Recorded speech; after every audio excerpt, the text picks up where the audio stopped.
I never thought the first lie would be about something so small. It started with a message that lit up my husband Daniel's phone at 11:47 p.m. He was in the shower. Our son Eric was asleep down the hall, his soft breathing drifting through the baby monitor like a reminder of everything pure in our lives. I wasn't snooping. I was looking for the flashlight app because the power had flickered again. That's what I told myself. The message preview read, "I can't stop thinking about last night." No name. Just a heart emoji. That I stood there longer than I should have. The shower was still running. Steam filled the hallway. I could have put the phone down and pretended I never saw it. Instead, I tapped the screen. Her name was saved as Derek Work. There were no explicit photos. No declarations of love. Just enough to make the truth undeniable. Inside jokes. Late night miss you. References to a hotel 2 towns over. Plans to be more careful. I didn't confront him that night. I didn't scream or throw the phone or wake Eric with my heartbreak. I sat on the edge of our bed and listened to the water shut off. I remember thinking how strange it was that something as ordinary as a faucet turning off could mark the end of a marriage. The next morning I watched Daniel make pancakes for Eric. He flipped them too early like he always did, impatient, pretending he wasn't. Eric laughed and clapped, syrup already smeared across his cheek. Daniel kissed my forehead and asked if I wanted coffee. He was so normal, so gentle. That hurt the most. For 2 weeks I collected evidence in silence. Receipts in his car. Deleted messages backed up to the cloud. A credit card charge for a boutique hotel on a Tuesday. He claimed he worked late. Every piece felt like another stitch tearing open inside me. I kept looking at Eric during those days, wondering what betrayal does to a child. He was 6. Old enough to sense tension. Young enough to still believe his father was a hero. The night I confronted Daniel, I didn't cry. I laid the phone on the kitchen table and asked him who Derek really was. His face changed before he spoke. That's how I knew it wasn't just physical. Guilt like that comes from something deeper. He admitted it quickly. Too quickly. Said it started 6 months ago. Said he didn't plan for it to happen. Said he loved me but felt unseen.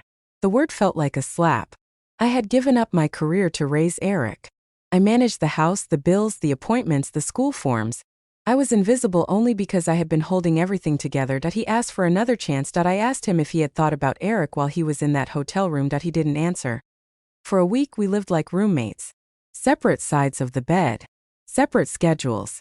Eric watched us carefully, his little eyes moving from one parent to the other at dinner like he was trying to solve a puzzle no child should have to solve. Then something unexpected happened. Eric came home from school with a drawing. It was our family, 3 stick figures holding hands. Above us he had written, "My favorite team." He handed it to Daniel first. I saw the way Daniel's hands shook. That night, Daniel asked if he could take Eric to the park alone. I agreed. I needed the quiet. I needed to think without the weight of their footsteps in the house. They were gone for 3 hours. When they came back, Eric ran straight to me. His face was serious in a way that didn't match his small body. "Mom," he said, "Dad told me he made a big mistake." I looked at Daniel. His eyes were red. Eric continued, choosing his words carefully. "He said when you break something important, you don't throw it away. You fix it." The innocence in his voice broke something in me that anger hadn't touched. I later learned that at the park, Daniel had tried to explain divorce in simple terms. He thought honesty would prepare Eric. Instead, Eric asked one question that silenced him. "Did you forget you were my dad?" Daniel told me that question hit harder than anything I had said. For the first time, I saw fear in my husband. Not fear of losing me, but fear of losing his son's respect. That's when the real shift began. Daniel cut off the affair the next day. He showed me the message. It was brief. Final. No lingering affection. He gave me full access to his phone, his accounts, everything. He offered therapy, transparency, time. But trust doesn't grow back just because someone promises to water it. I told him I needed space to decide. Not for him. For Eric. In the weeks that followed, I watched Daniel differently. Not as a wife measuring her husband's loyalty, but as a mother evaluating her son's father. He started coming home earlier. Not once, consistently. He helped with homework without being asked. He initiated conversations about feelings, about accountability. He didn't defend himself anymore. He listened. One night, Erick asked if we could all watch a movie together like we used to. I hesitated. Daniel looked at me but didn't push. I said yes. We sat on the couch, a careful distance between us. Erick nestled in the middle, holding both our hands. Halfway through the movie, he fell asleep. Daniel whispered, "I don't deserve this." For once, it didn't sound like self-pity. It sounded like realization. I realized something too. Infidelity doesn't just break a marriage. It fractures identity. I had been a wife who believed in loyalty, a woman who thought she knew the man she married. Now I was someone standing in the aftermath, deciding whether rebuilding was strength or foolishness. I looked at Erick's sleeping face and understood that this wasn't just about forgiveness. It was about what we teach our children when love fails. Do we teach them that people are disposable? Or that accountability matters more than perfection? I didn't forgive Daniel that night, but I made a decision. We would try. Not because of fear, not because of convenience, and not because I believed in fairy tale redemption. We would try because our son deserved to see what real consequences look like. He deserved to see that when you hurt someone, you don't minimize it. You confront it. You repair what you can. You live differently. The next morning, I told Daniel my conditions: therapy every week, complete transparency, no contact with the other woman ever. And one more thing. He had to tell Erick in age-appropriate words that mistakes come with responsibility. Not blame shifting. Not excuses, responsibility. Daniel agreed. Later that evening, I overheard him talking to Erick in the backyard. "I hurt Mom," he said softly. "When you hurt someone you love, you work every day to do better. Not because they make you, because you choose to." Erick nodded like he understood more than we realized. That was the first time I felt something other than anger. Not trust. Not love. But possibility. And sometimes in the wreckage of betrayal, possibility is the first honest step toward healing. The first counseling session felt like walking into a room where every lie we had ever told each other was waiting, seated and patient. Daniel didn't try to hold my hand in the waiting area. I noticed that. Before the affair, he would have reached for me automatically, a silent performance of closeness. Now he sat with his palms pressed together, staring at the floor like a man preparing for a verdict. When the therapist asked why we were there, I let Daniel answer. "I betrayed my wife," he said. No softening. No euphemisms. I had an affair. Hearing him say it out loud shifted something inside me. The secret was no longer mine to carry alone. The sessions were uncomfortable and precise. We dissected 6 months of deception, where it started, why it continued, what he told himself to justify it. He didn't blame stress. He didn't blame me. That mattered more than apologies. He admitted he liked feeling admired. Uncomplicated. Desired without responsibility. With her, he was just a man. At home, he was a husband, a father, a provider, roles that required sacrifice. I asked him if he realized I carried roles too. He said yes. And for once, it didn't sound rehearsed. At home, progress was quieter. Daniel left his phone on the kitchen counter at night. Passwords written down. Locations shared. These gestures didn't restore trust, but they created structure. Transparency became routine, not a performance. Erick noticed changes too. Daniel started picking him up from school every Friday. It became their ritual: ice cream, then the park. I watched from the car once, unnoticed. Erick was talking animatedly, hands moving fast, telling a story about a classmate. Daniel wasn't distracted. He wasn't checking his watch. He was listening like it was the most important conversation of his life. That image complicated my anger. One evening, Erick asked if we could all cook dinner together. It used to be my job. Daniel would help by setting the table. That night, he took over chopping vegetables while Erick stood on a stool beside him. I stayed at the sink observing. "Dad says when you mess up, you don't quit," Erick said casually. Daniel froze for half a second before nodding. "That's right." Erick looked at me. "So we're not quitting, right, Mom?" Children don't understand infidelity. They understand together and apart. They understand tone shifts and closed doors. They understand when laughter disappears. I knelt to Erick's level and said, "We're working on being better." It was the most honest answer I could give. But healing wasn't linear. There were nights when I would wake up at 2 a.m., heart racing, replaying images I had never seen but imagined vividly. I would reach for his phone just to confirm it was silent. The shame of that surveillance burned, but the alternative, blind trust, felt impossible. Daniel never complained when I checked. He would turn the screen toward me without defensiveness. Sometimes he would say, "I understand." And I believed that he did. 3 months in, the other woman tried to contact him. Not through messages. Through a handwritten letter mailed to our house that I found it in the mailbox. Seeing her handwriting, curved, deliberate, made everything real again. She wrote that she missed him. That she hoped he was happy. That what they had was rare. I placed the letter on the table and waited for Daniel to come home. When he saw it, he didn't hesitate. He tore it in half without reading past the first line. "I'm not that man anymore," he said. The simplicity of the statement held weight. Not dramatic. Not defensive. Just firm. That night I realized something uncomfortable. Part of me expected him to fail again. To relapse into secrecy. To prove my caution right. But he didn't. Instead, he asked if I wanted to attend a marriage workshop recommended by our therapist. A full Saturday. Phones off. Structured conversations. Accountability exercises. I almost said no. Pride is loud after betrayal. It whispers that effort equals weakness. I went anyway. 1 exercise required us to describe what we feared most about staying together. Daniel said, "I'm afraid she'll never see me the same way again." When it was my turn, I said, "I'm afraid I'll lose myself trying to forgive." That was the first time I admitted that staying could be as dangerous as leaving. We began setting boundaries that hadn't existed before. Weekly check-ins about feelings. Shared calendars. Intentional date nights. Not romantic escapes, but conversations about real things. Exhaustion, resentment, expectations. Erick sensed the shift. He laughed more freely. The tension in his shoulders eased. He stopped watching us like he was waiting for glass to shatter. 1 Sunday morning, he crawled into our bed. A habit he'd outgrown years ago.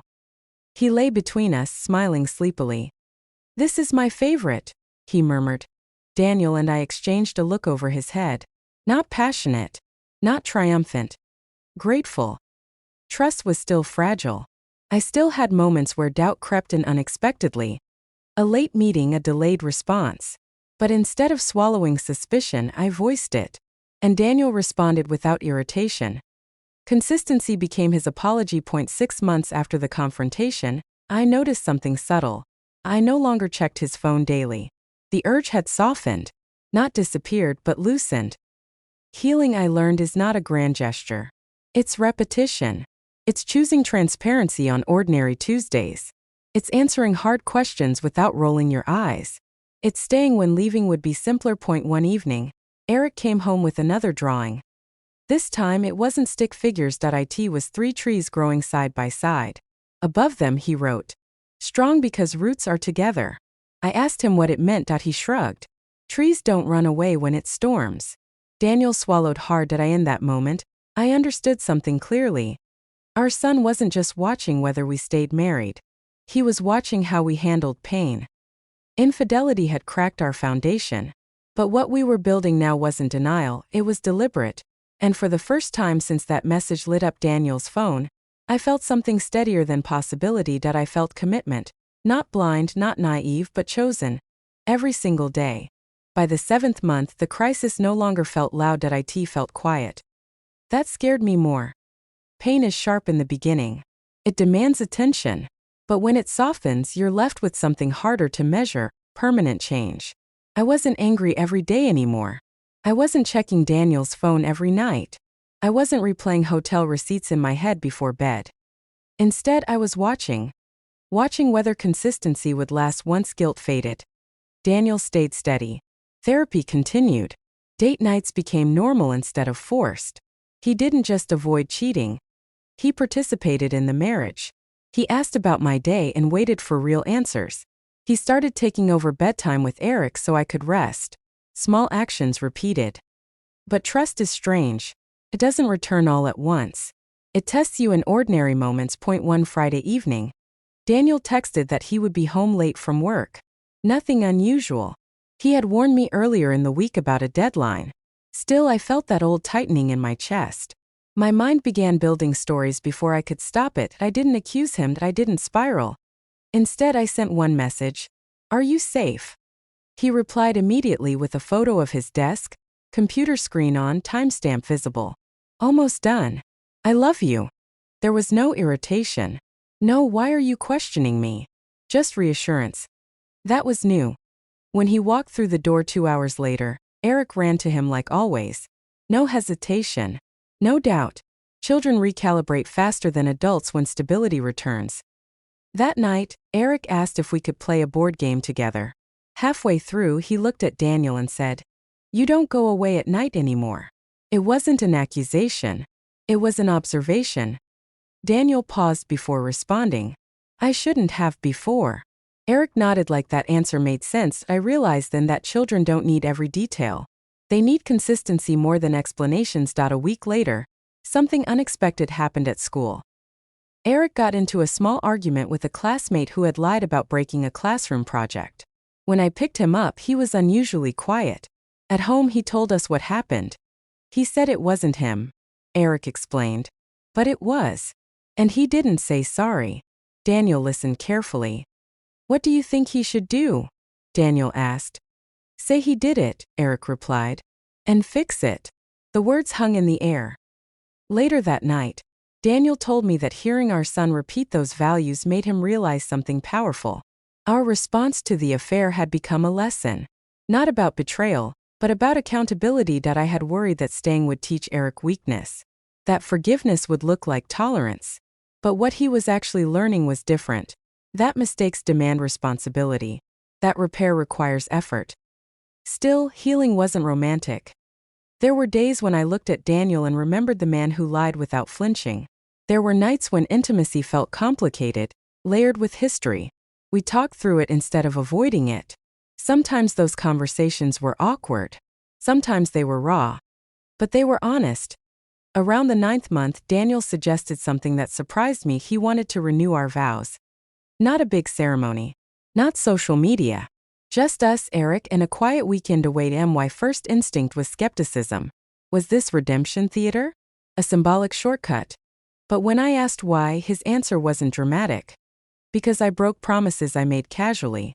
I want to make them deliberately. We didn't rush it. We planned for weeks.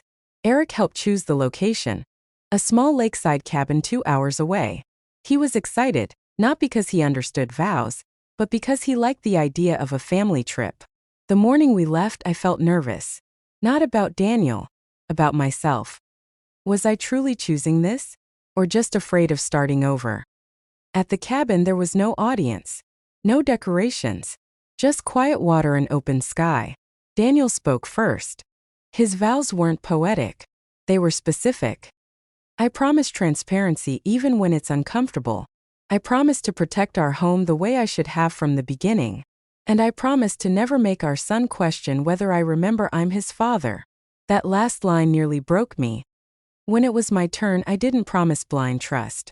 I promised effort, communication, courage to speak when fear returns.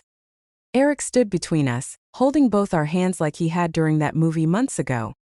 Afterward, he smiled and said, "So we're a team again?" Daniel crouched to his level. "We never stopped being your team." That night, as Erick slept in the small loft upstairs, Daniel and I sat by the window watching the lake. There was no dramatic music. No sweeping declarations. Just stillness. For the first time since the affair, I realized I wasn't scanning him for signs. I wasn't measuring tone shifts or analyzing pauses. I was simply present. Infidelity changes a marriage permanently. The naive version of us, the couple who believed love alone prevented betrayal, was gone.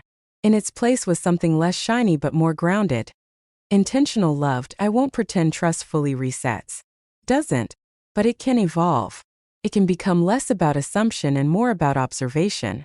Less about fantasy and more about choice. As we drove home the next day, Erick fell asleep in the back seat, clutching the small wooden ring box we had let him hold during the vows. He treated it like treasure. Daniel glanced at me and said quietly, "Thank you for not giving up." I thought about that message at 11:47 p.m. months ago, about how close everything came to collapse. "I didn't stay because it was easy," I replied. "I stayed because I saw change." And that was the truth. Not perfection, change. And sometimes that's enough to build something stronger than what existed before. A year after I found that message, the memory no longer felt like a wound at it felt like a scar. Scars don't disappear. They settle into your skin, permanent reminders of impact and healing at the same time. I used to wonder if I would ever stop defining our marriage by the betrayal. Now I measure it differently by the work that followed. Daniel never slipped back into secrecy. Not once. Transparency stopped being a condition and became a habit. He didn't just avoid wrongdoing. He actively protected our relationship. If a female colleague texted after work hours, he told me immediately. If a meeting ran late, he called instead of sending a quick message. Not because I demanded it, but because he understood what safety feels like to someone rebuilding trust. Consistency over time did something apologies never could. Erick turned 7 that spring. For his birthday, he asked for a small party at the park with a few classmates. Nothing extravagant. Balloons, cake, simple games. Daniel handled the invitations. I organized the food. We moved around each other in the kitchen with ease that felt natural again at the party. I stood back for a moment and watched Daniel help Erick tie his shoelaces before the race game started. Erick looked up at him with uncomplicated admiration. There was no hesitation in that gaze anymore. Later that afternoon, as we cleaned up wrapping paper at home, Erick asked a question I hadn't expected. "Mom, do grown-ups ever forget how to love each other?" The air shifted instantly. I crouched beside him. Sometimes grown-ups forget how to show it the right way. He thought about that.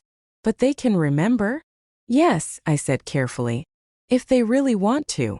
He nodded, satisfied, and ran off to test one of his new toys. That question stayed with me. Children don't ask randomly. They ask what they're trying to understand. Quietly that night, after Erick fell asleep, Daniel and I sat at the kitchen table, the same place where I had first laid his phone down months ago. "I think he remembers more than we think," Daniel said softly. "I know," I replied. We made a decision that evening, not to revisit the affair endlessly, but not to bury it either. It would remain part of our history, handled honestly if Erick ever asked directly when he was older. No rewriting. No minimizing. Accountability doesn't expire. Around that time, something unexpected happened within me. I stopped identifying as the betrayed wife. I started seeing myself as a woman who chose deliberately.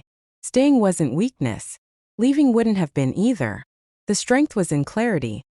Daniel noticed the shift. 2.1 evening, he said, "You don't look at me like you're bracing anymore." He was right.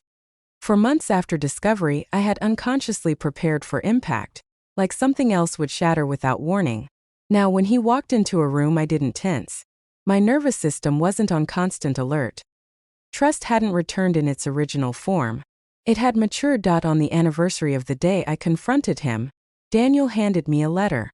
Not dramatic. Not performative. Just folded paper. Inside, he wrote about the version of himself who cheated. He didn't defend that man. He didn't hate him either. He acknowledged his selfishness, his need for validation, his failure to protect what mattered. Then he wrote about the father he wanted Erick to see. The husband he was committed to being daily. To the bottom, he added one sentence. "Thank you for letting me prove that a mistake doesn't have to define a lifetime." I folded the letter slowly. "You proved it," I said. "Not me." The real surprise, though, wasn't Daniel's transformation. It was Erick's. Near the end of the school year, his teacher asked students to write about someone they admire. Erick chose his dad. When Daniel read the paper aloud to me later, his voice broke. "My dad is my hero," Erick had written. "He says when you break something important, you fix it and don't run away. He always comes home now. He listens. He tries again." I sat down because my legs felt weak. Children measure love in presence, in patterns, in who stays.